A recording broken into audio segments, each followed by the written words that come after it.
السلام علیکم۔ اس ویڈیو میں ہم اوٹائٹس میڈیا کے بارے میں بات کریں گے، جس کو ہم کان کا انفیکشن کہتے ہیں، اور یہ چھوٹے بچوں میں بہت کامن ہوتا ہے۔ اس کے وجوہات کے بارے میں، علامات اور بچاؤ کے بارے میں اس ویڈیو میں بات کریں گے۔ ایک اسٹڈی کے مطابق تقریباً 70% بچے جو ہے وہ اپنے چائلڈ ہوڈ میں اس انفیکشن کا شکار ہوتے ہیں۔ اوٹائٹس میڈیا کی جو ریشیو ہے وہ بچوں میں بہت کامن ہے۔ اس کی وجوہات، اس کے علاج اور اس کے علامات کے بارے میں اس ویڈیو میں آگے ڈسکس کریں گے۔ اب اس کے علامات کیا ہے؟ تو علامات میں جو امپورٹنٹ ہے وہ ہے کہ بچے کو بخار ہوگا، بچہ دودھ نہیں پیے گا، اس کے علاوہ بچے میں چڑچڑاپن ہونا، یہ بھی اوٹائٹس میڈیا کا ایک علامت ہے۔ اس کے علاوہ کان میں درد ہونا، بڑے بچے تو بول سکتے ہیں کہ کان میں درد ہے۔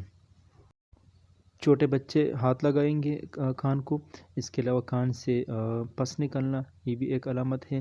اور قوت سماعت بھی متاثر ہو سکتی ہے، کیونکہ کان کے اندر پس جمع ہوتی ہے، اس لیے قوت سماعت بھی متاثر ہو سکتی ہے۔ اب اس کی وجوہات کیا ہے؟ تو یہ وائرس کی وجہ سے بھی ہو سکتا ہے انفیکشن، لیکن موسٹ کامنلی یہ بیکٹیریا کی وجہ سے ہو سکتا ہے، جس میں ایچ انفلوئنزا اور اسٹریپٹوکوکس بیکٹیریا بہت اہم ہے۔ اب یہ انفیکشن بچوں میں کیوں کامن ہوتا ہے؟ تو اس کی وجہ یہ ہے کہ بچوں کا جو امیون سسٹم ہوتا ہے، جو قوت مدافعت کا جو نظام ہوتا ہے، وہ ڈیولپ ہو رہا ہوتا ہے، وہ اتنا ڈیولپ نہیں ہوتا جتنا بڑوں کا ہوتا ہے۔ دوسری وجہ یہ ہے کہ ہمارے مڈل ایئر میں ایک ٹیوب جیسا سٹرکچر ہوتا ہے۔ اس کا کام یہ ہوتا ہے کہ پردے سے باہر جو ایٹماسفیرک پریشر ہوتا ہے اور منہ کے اندر جو ہوا کا پریشر ہوتا ہے، ان دونوں پریشر کو مینٹین کرنا، ہوا کی فلو کو مینٹین کرنا، یہ اس کا کام ہے۔ اب جب کہ بچوں میں یہ ٹیوب جو ہوتا ہے یہ بالکل اسٹریٹ ہوتا ہے، اور بڑوں میں یہ ٹیوب جو ہوتا ہے یہ تھوڑا کھر ہوتا ہے۔ اسٹریٹ ہونے کی وجہ سے منہ میں موجود جتنے بھی جراثیم، جتنے بھی جرمز ہوتے ہیں، وہ سیدھا اس ٹیوب میں چلے جاتے ہیں اور وہاں پر انفیکشن کاز کرتے ہیں۔ اس لیے بچوں میں اوٹائٹس میڈیا کا جو ریشیو ہے وہ زیادہ ہے۔